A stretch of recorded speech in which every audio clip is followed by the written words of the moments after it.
My husband, Ethan Vance, suffered from severe panic disorder. Whenever his phone rang, he would experience uncontrollable heart palpitations and tremors. Because of this, his phone was permanently on silent.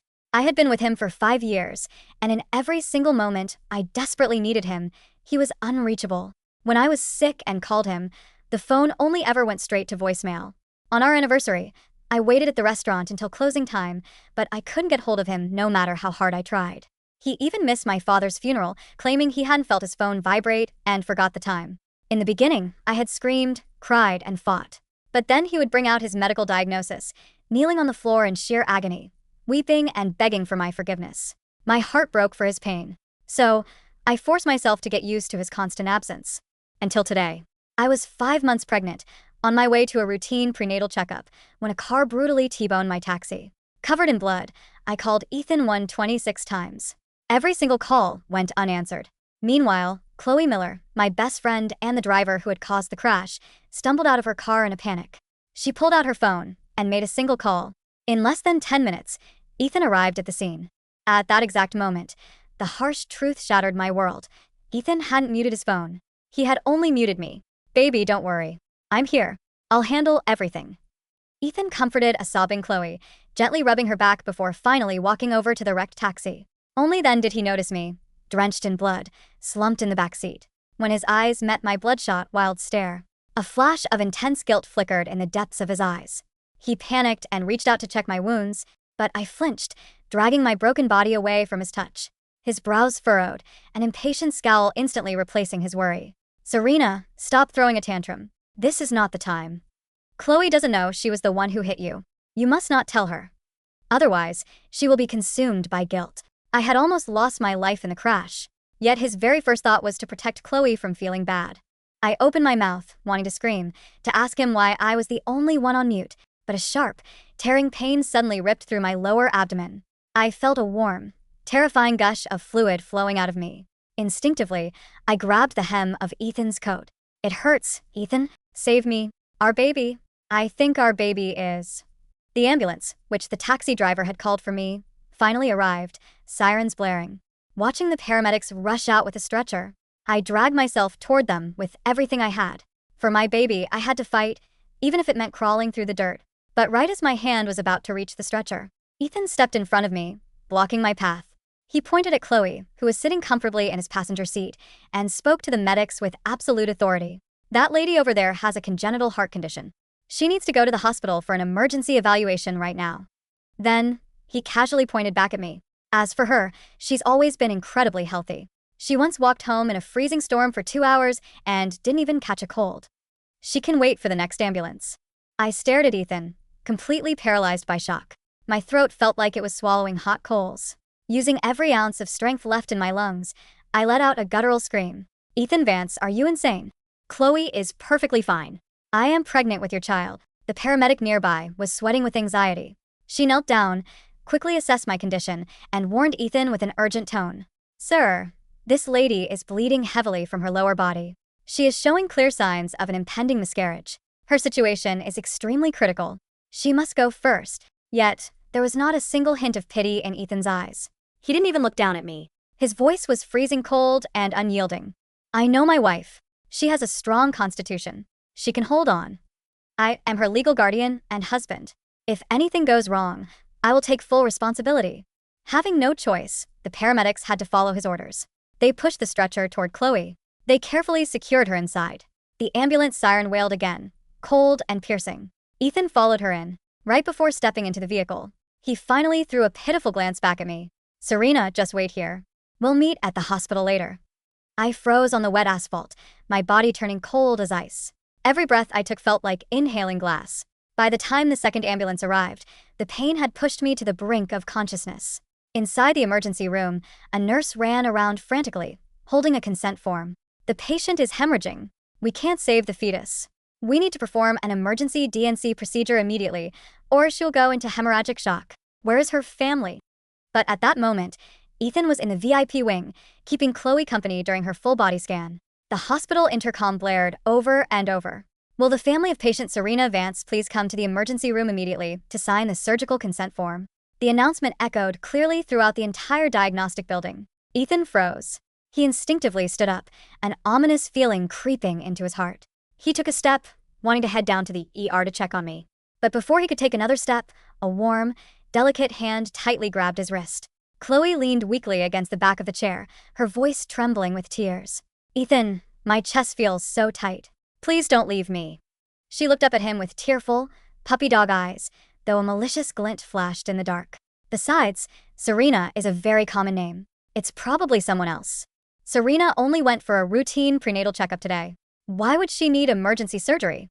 The hospital must have made a mistake. A few simple, groundless words were all it took to put Ethan's mind at ease. He gripped her hand back, squeezing it reassuringly. "You're right. It's probably just a coincidence. Don't be scared. I'll stay with you." Down in the emergency room, the intercom kept calling my name, but my husband never showed up. The nurse was drenched in sweat. Seeing my bleeding grow worse by the second, she knew she couldn't wait any longer. She leaned over and looked at my deathly pale face. "Ma'am, we can't reach your husband. It's too dangerous to wait. By law, in an emergency, the patient can sign for themselves. Can you hold a pen?" Waves of agony tore through my abdomen. I forced my eyes open, and with the absolute last drop of my strength, I scribbled my name on the paper. The surgical lights were blindingly white, casting a cold, clinical glow over my freezing body. My baby is leaving me. My heart shattered into a million pieces. At that moment I knew. This man, this marriage, I was done. I didn't know how much time had passed before I finally woke up. When I opened my eyes, the room was empty. My phone buzzed. There were 2 texts from Ethan sitting quietly on my Snapchat. "You only have a few scratches. Just get them bandaged and go home. Chloe still has a few tests to run. She's unfamiliar with this hospital, so I'm going to stay and help her out. I'll be home late." This was the first time Ethan had ever sent me such a long message, yet every single word was about another woman. But right before I lost consciousness, I had clearly heard the doctor tell Chloe that all her vitals were perfectly normal and she could go home. It was Ethan who insisted on paying out of pocket for a luxury private suite just so she could be hospitalized. Just then, a nurse walked in with a billing statement. "Mrs. Vance, given your condition, you need to stay in the hospital for at least a week. Could you please settle the initial deposit?" I pulled out my phone to pay, only to remember that I had spent all my savings on the down payment for the new car Chloe was driving. Currently, my bank account balance was exactly $35. When we got the car, Ethan had claimed his money was locked in long-term investments. He asked me to pay first, promising he'd pay me back double later. He had also promised to be my personal chauffeur, so I'd never have to take a taxi in the rain again. Yet, since the day we bought that car, I hadn't ridden in it even once. Whenever I asked to drive it, he would make up various excuses. He said my driving skills were terrible and that I would scratch it. But Chloe had only gotten her driver's license yesterday, and today, he had handed over my car to let her practice. My chest heaved violently as I fought down the raging fire in my chest. I dialed Ethan's number. Just like every other time over the past 5 years, it went straight to voicemail. The nurse stood there, holding the bill, looking at me with awkward pity. Left with no choice, I called Chloe. The call was answered almost instantly. Before I could even speak, I heard a faint rustling sound over the line, and in the next second, a familiar, icy male voice spoke. Ethan had snatched the phone away. I could clearly hear his footsteps as he walked away, deliberately distancing himself from Chloe. Then, his lowered, angry hiss came through the speaker. "Serena, I didn't think you could be this malicious. Using such a pathetic, low-life trick to harass Chloe just to make her feel guilty? I suggest you put away your petty jealousy. Your constant, unreasonable tantrums are only making me detest you more." Listening to his blind, unjust accusations, a wave of nausea washed over me. "Ethan, I am in room 702, building 3. Come here and pay my hospital bill. You have 10 minutes. I paused, my voice cold and sharp as glass. "If you aren't here in 10 minutes, I won't hesitate to tell Chloe everything." I could hear his heavy, furious breathing on the other end. "Serena, do you always have to be this incredibly demanding?" After a few seconds of tense silence, he spat out, "Don't you dare bother Chloe. I'm coming."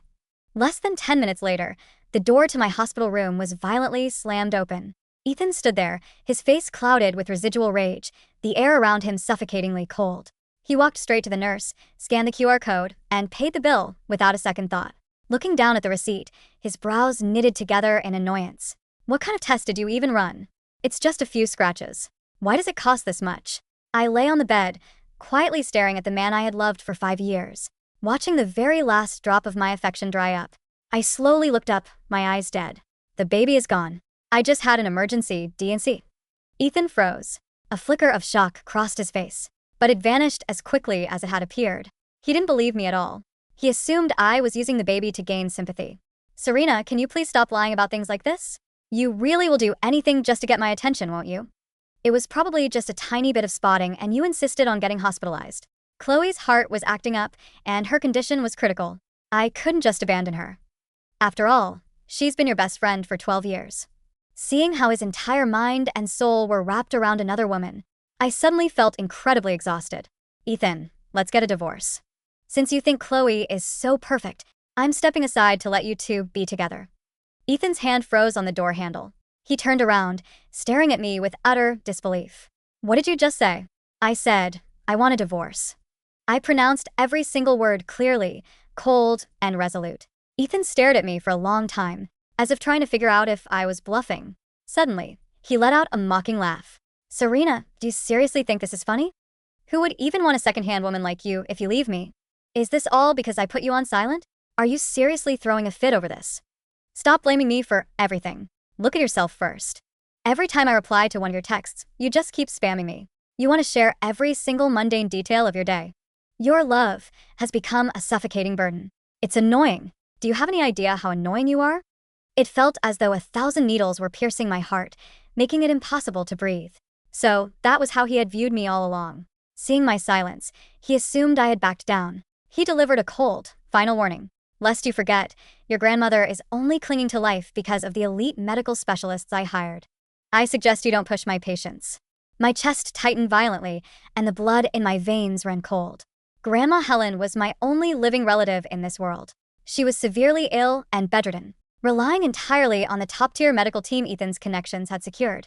Over the years, even though I had saved up and paid every single penny of her medical bills myself, never taking a dime from Ethan, I couldn't deny the fact that I could never have secured this elite medical network on my own. I couldn't risk her life. I didn't dare to. Seeing me go pale and speechless, triumph practically overflowed in Ethan's eyes. He reached out, casually tucking a strand of hair behind my ear. Take back what you said about the divorce. Discharge yourself tomorrow morning. Go home and clean up the master bedroom. Chloe's emotional state has been very unstable. She'll be staying with us for a while, and I expect you to take good care of her. I lay on the bed, my eyes vacant and hopeless, and gave a numb nod. The next day, dragging my weak, aching body, I discharged myself and slowly crawled back to the house I had called home for 5 years. Enduring the physical agony, I quietly packed up all my belongings from the master bedroom and moved them, piece by piece, into the small, dark guest room. Around dusk, Ethan sent me a Snapchat. Make some of Chloe's favorite dishes. We're on our way back. For Grandma's sake, I did as I was told. Soon, Chloe walked in, delicately leaning on Ethan's arm. Looking at the table full of food, she put on her sweetest, most innocent act. Thank you so much, Serena. And I'm so sorry. I only just found out today that the person I hit yesterday was you. It's all Ethan's fault. He insisted I practice driving. He even said it was lucky that it was you, otherwise we would have had to pay a fortune in damages. An uneasy look flashed in Ethan's eyes. I was afraid you'd run your mouth, so I told Chloe beforehand. Besides, you only got a scratch. If it were anyone else, Chloe would be devastated right now. Hearing the warning in his voice, I merely gave a silent nod. The two of them sat side by side at the dining table, while I stood on the other side, looking like a complete stranger in my own home. Right as I turned to leave, Chloe suddenly clutched her chest and began coughing violently. Ethan rushed to her side, panic written all over his face. What's wrong, Chloe?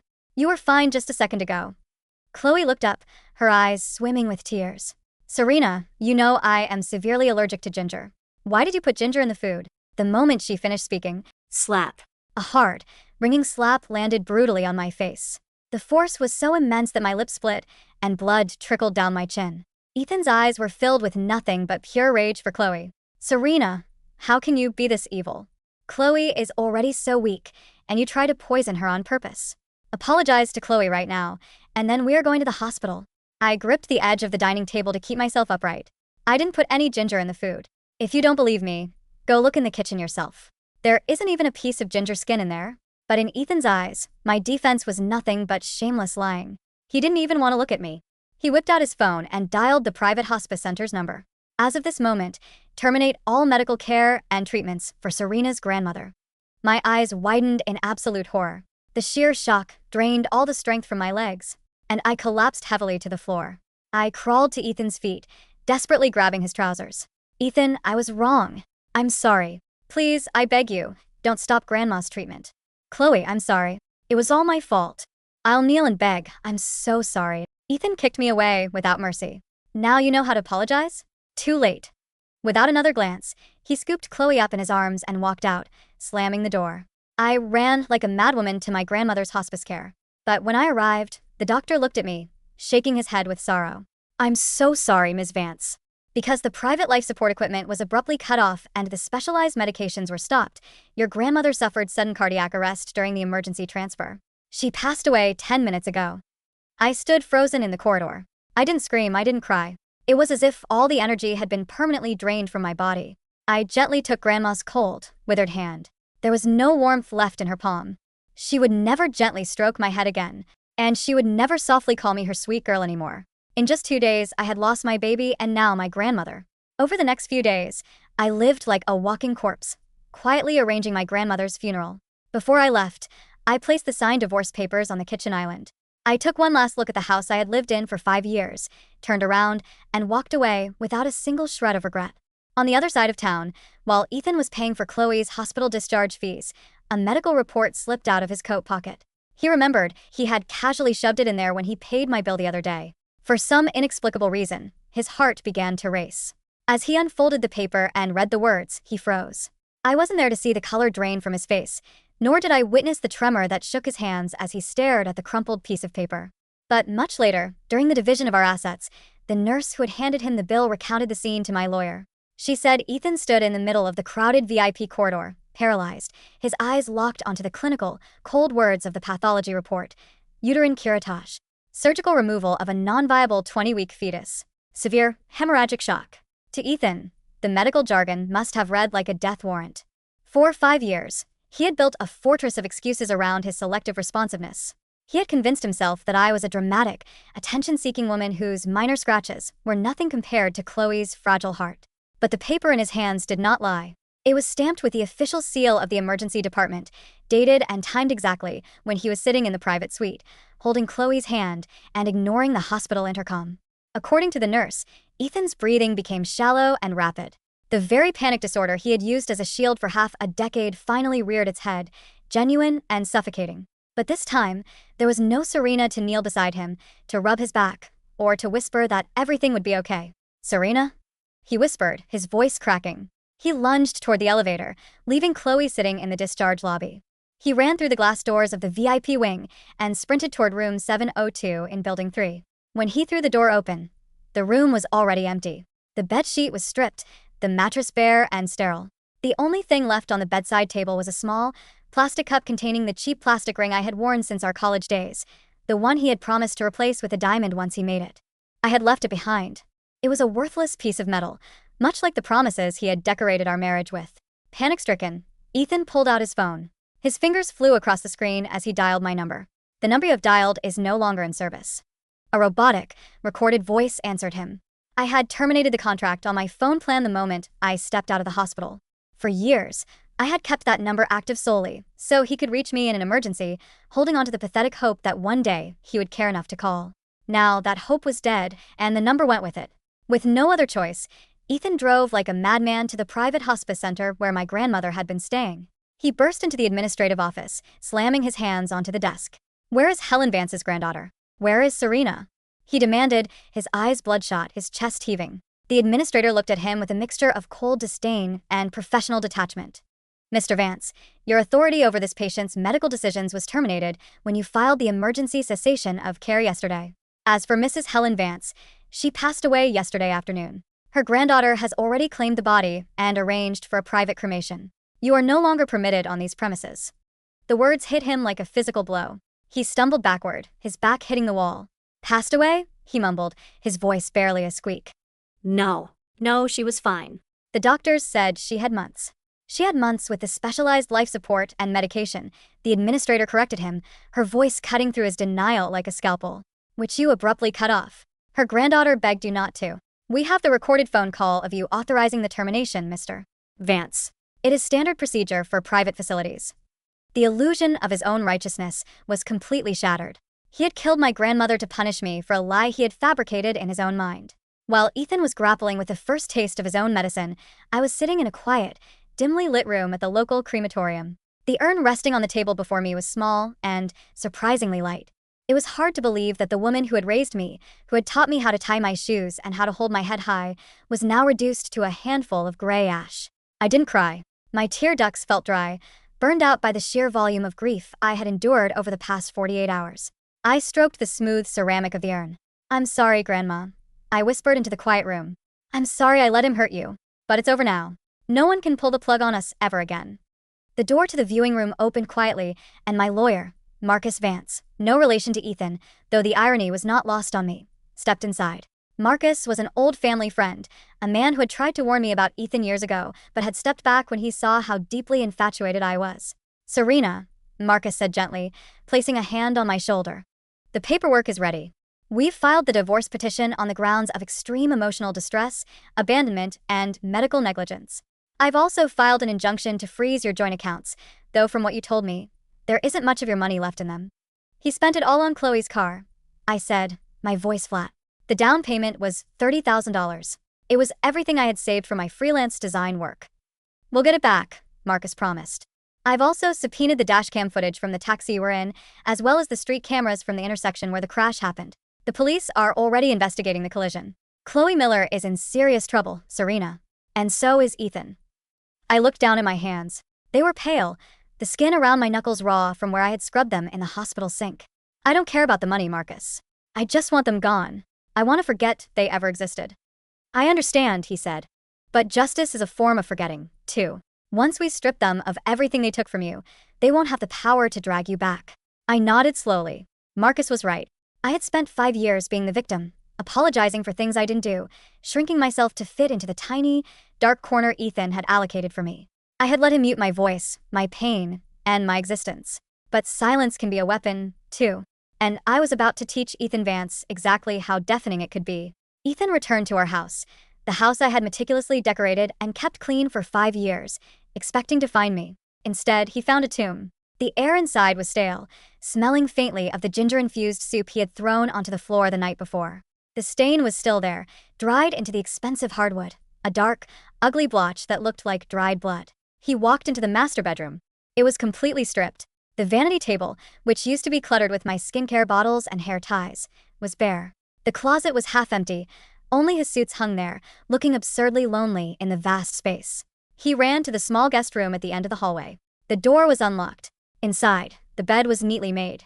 On the mattress lay a single white envelope. Ethan's heart hammered against his ribs as he tore it open. Inside were the signed divorce papers, along with a copy of my medical discharge summary and a printout of the bank transaction showing the $30,000 transfer for the car Chloe was driving. Across the first page of the divorce agreement, I had written a short note in permanent black ink.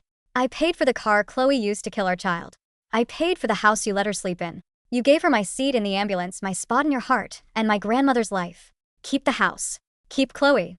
The bill is fully paid. Do not look for me." Ethan let out a ragged sob, collapsing onto the small guest bed. The scent of lavender fabric softener, the one I always used, still lingered on the sheets. It was a scent he had never noticed before, but now it felt like a chokehold. Just then, his phone vibrated in his pocket. For the first time in 5 years, the sound didn't trigger a wave of panic. Instead, he answered it instantly, hoping against hope that it was me. "Serena," he gasped. "Ethan, where are you?" Chloe's whining voice came through the speaker. "The doctors discharged me, but the hospital valet won't release my car because the registration is under Serena's name, and they say there's an active police investigation on it. You need to come down here and sort this out." My chest is starting to hurt again. For the first time in his life, the sound of Chloe's voice filled Ethan with a profound, sickening wave of disgust. He remembered the way she had clung to his arm, pretending to choke on Ginger. He remembered how she had casually dismissed the hospital intercom, telling him that Serena was a common name. He remembered how she had smiled, that tiny, malicious smirk, when he had kicked me away on the kitchen floor. "Ethan, are you listening to me?" Chloe demanded, her voice rising in pitch. "Shut up," Ethan whispered. What did you say?" I said, "Shut up." Ethan roared into the receiver, his voice shaking with a feral, raw rage. My child is dead, Chloe. My wife is gone. Her grandmother is dead because of us. And you're worrying about a fucking car? Ethan, how can you speak to me like that? Chloe gasped, her voice instantly dropping into a wounded, tearful tone. I didn't know she was pregnant, and she was the one who put ginger in my food. She didn't put ginger in the food, Ethan said, his voice dropping to a terrifyingly cold whisper. I checked the kitchen after we left. The trash can was empty. There was no ginger. You lied to me. You've been lying to me this whole time. Ethan, Don't call me again, Ethan spat, and for the first time, he was the one to hang up. 3 days later, the police department officially released the preliminary investigation report of the traffic accident. Because Marcus had pushed for an expedited review, the traffic camera footage was leaked to the local press under the headline, Tragic Intersection, Pregnant Woman Left Bleeding as Husband Prioritizes Best Friend. The video was clear and horrifying. It showed the black sedan, the one I had paid for, barreling through a red light at 40 miles per hour, T-boning the yellow taxi on the passenger side where I was sitting.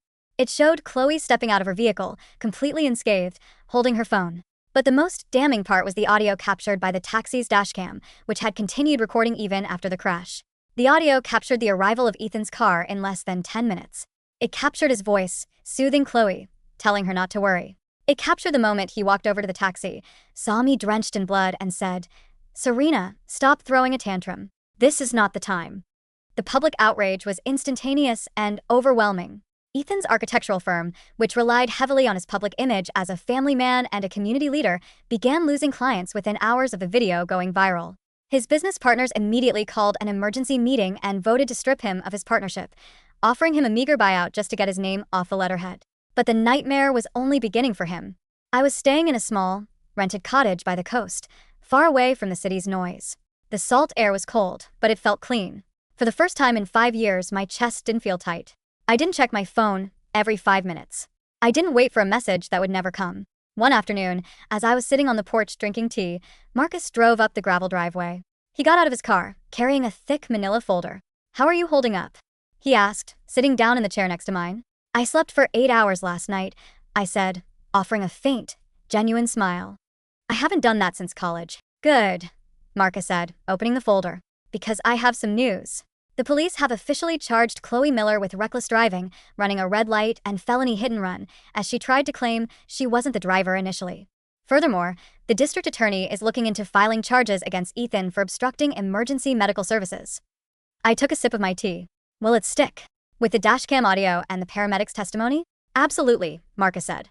The paramedic who was on the scene was furious.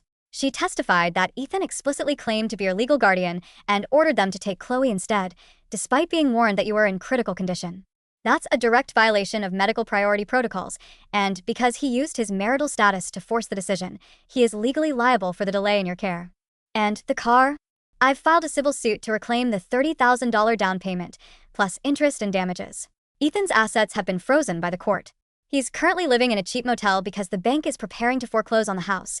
He hasn't paid the mortgage in 3 months, as he was funneling his cash into Chloe's private hospital suite and long-term investments that are now locked up due to the lawsuit. I looked out at the gray, churning sea. He thought he could control everything. He thought as long as he had my grandmother's medical bills over my head, I would always stay. He underestimated you, Marcus said gently. And he underestimated the cost of his own cruelty. It was a rainy Tuesday when Ethan finally found me. I had gone into the local town to buy some groceries. As I walked out of the store, shielding myself with a small umbrella, a figure stepped out from the shadow of the awning. He looked unrecognizable. The polished, arrogant Ethan Vance was gone. His expensive designer coat was stained and wrinkled. His hair, usually styled perfectly, was damp and matted. His face was hollow, dark circles bruising the skin under his eyes.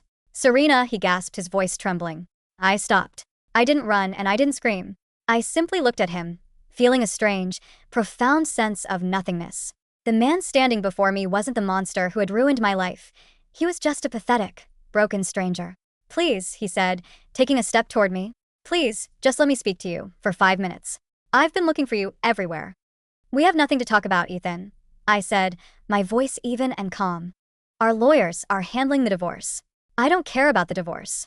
I don't care about the money, he cried, and before I could stop him, he dropped to his knees on the wet asphalt, right there in the middle of the parking lot. It was the exact same posture he had assumed dozens of times during our marriage. Whenever I caught him in a lie, whenever I cried because he had stood me up, he would kneel, weep, and beg for forgiveness, blaming his panic disorder. But the magic of that performance had died in the backseat of a wrecked taxi. I was wrong. Ethan sobbed, his hands gripping the hem of my coat, just as I had gripped his on the day of the crash. I was so stupid. Chloe manipulated me. She lied about the ginger. She lied about her heart. She wanted to ruin us because she was jealous of what we had. Serena, please. I love you. I've always loved you. I only put you on silent because I was overwhelmed. I didn't know you were pregnant. I looked down at him. The rain dripped off the edge of my umbrella, landing on his forehead like cold, mocking tears. You knew I was pregnant, Ethan, I said softly. I told you, before I went to the clinic. I sent you the ultrasound. But you didn't open the message because my chat was muted. He flinched as if I had struck him. And even if you didn't know, I continued, I was a human being covered in blood, trapped in a crushed car. Even if I was a stranger, how could you leave me there? How could you tell the paramedics that I could wait because I was strong? I was panicked, he screamed, his eyes wild. My chest is tight. I wasn't thinking straight. No, I said, shaking my head. You weren't panicked. You were just selfish. You spent 5 years using your illness as an excuse to neglect me, and you used my strength as an excuse to abuse me. You thought because I didn't complain, I didn't bleed. You thought because I survived the cold, I didn't feel the freeze. I leaned down slightly, looking directly into his bloodshot eyes. My grandmother died alone, Ethan. She died during an emergency transfer because you cut off her life support to prove a point. My baby died because you decided Chloe's comfort was worth more than my life. There is no forgiveness for that. Not in this lifetime, and not in the next. Serena, please, he wept, his fingers tightening on my coat. I have nothing left. The firm kicked me out. The bank is taking the house. Chloe is turning state's evidence against me to get a lighter sentence. She's blaming me for telling her to drive without a license. I have nobody. Then you finally know what it feels like, I said. With a firm, decisive tug, I pulled my coat from his grasp. I didn't look back as I walked to my car. I loaded my groceries into the trunk, climbed into the driver's seat, and started the engine. As I backed out of the parking space, I saw him through the rearview mirror, still kneeling in the rain, a small, pathetic figure shrinking into the distance. 6 months later, the divorce was finalized. Because of the overwhelming evidence of medical negligence and emotional abuse, the judge ruled heavily in my favor. I was awarded the full value of the down payment on the car, as well as a significant portion of Ethan's remaining frozen assets. It wasn't a fortune, but it was enough to purchase the small coastal cottage outright and secure a comfortable life. Chloe Miller was sentenced to 2 years in a minimum security correctional facility for reckless driving and felony hit and run. Her congenital heart condition was evaluated by court-appointed medical experts and deemed entirely manageable with standard medication. There was never any medical necessity for emergency priority on the day of the crash. Her reputation was ruined, and her family refused to pay for her appeal. Ethan Vance avoided jail time through a plea bargain, but the cost of his freedom was absolute ruin. He was ordered to pay heavy civil damages to me and to the estate of my grandmother. Without his partnership or his license to practice architecture, he was forced to take a low-paying job as a draftsman for a small construction firm in another state. I heard from Marcus that Ethan now lives in a tiny, noisy apartment next to a train track. Sometimes I wonder if his phone still rings. I wonder if, whenever he hears a ringtone, his heart still palpitates and his hands still shake. Not from his old, fabricated panic, but from the haunting realization of what he threw away. But I don't dwell on him. Today, the weather on the coast is beautiful. The sun is shining, casting a warm, golden glow over the cliffs and the sea. I walked down to the beach, carrying a small, wooden box. I stood at the edge of the water, where the waves gently lapped against the wet sand. I opened the box and took out the ashes of my grandmother, letting the wind carry them out over the vast, sparkling ocean. You're free now, Grandma, I whispered. Then, I reached into my pocket and pulled out my new phone. It was a simple device, with only a few contacts saved: Marcus, my new neighbors, and a local art gallery that had recently agreed to showcase my designs. The phone began to ring. It was a bright, cheerful tune. I didn't panic. My heart didn't race, and my hands didn't shake. I smiled, pressed the button, and answered the call. For the first time in my life, the sound of the ringtone didn't mean pain. It meant a new beginning. It meant that I was finally, beautifully, on loud.